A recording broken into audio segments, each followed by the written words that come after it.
কাল রাতে পুটুলির বাবা দেখি লাউ শাক নিয়ে এসেছে। লাউ শাকগুলো অনেক তরতাজা ছিল, দেখেই মনে হলো যে লাউ পাতা বাটা খাবো। তারপর মাছের একটু ডিম ছিল, তো সেই ডিম ভাজি করলাম। আর ডিম ভাজিটা কিন্তু অনেক মজা হয়েছিল। আর এই মাছগুলো দুপুরে রান্না করব ভাবতেছি। আর ভাতগুলো আজকে একটু লাল লাল হয়েছে। আসলে জল ভালো না হলে ভাত এরকমই হয়, কি আর করা।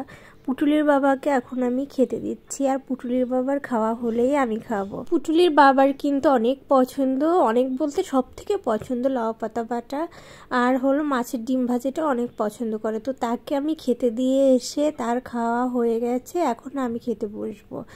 আর আমি আমার জন্য ভাতগুলো নিয়ে নিচ্ছি। আমি কিন্তু পুটুলির বাবার থেকে বেশি খাই। আমার লাউ পাতা বাটা দেখেই জিভে জল চলে আসতেছিল। আমি তাড়াতাড়ি করে এখন খাবো। আমি সব কিছু তাড়াতাড়ি করে নিয়ে নিচ্ছি। আসলে এই লাউ পাতা বাটা আমার এত এত বেশি পছন্দের, বলার মতো না। তোমরা যারা লাউ পাতা বাটা পছন্দ করো তাদের মনে হয় দেখেই জিভে জল চলে এসেছে আমার মতো। আমি আসলে অনেক লাউ পাতা বাটা লাভার, যাকে বলে আর কি।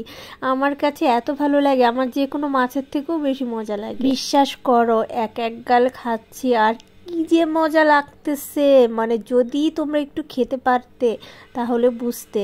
সকালবেলা গরম ভাতের সাথে লাউ পাতা বাটা মাখিয়ে নিলে আমার কাছে মনে হয় বেস্ট খাবার।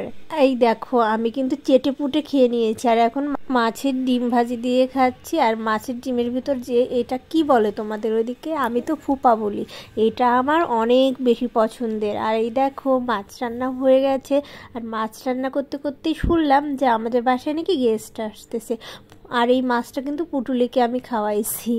আমি শুনে এতটা মানে কেমন যে লাগতেছিল, আসলে প্রকাশ করার মতো না।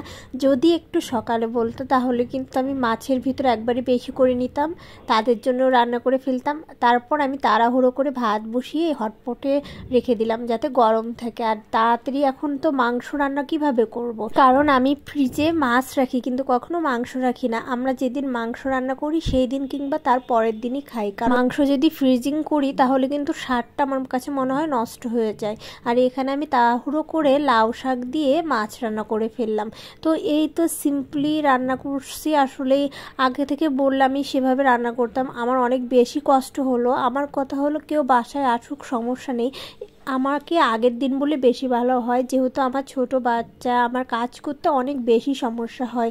কিন্তু কি আর করার, পুটুলি বাবার পর ভীষণ রাগ লাগতেছিল।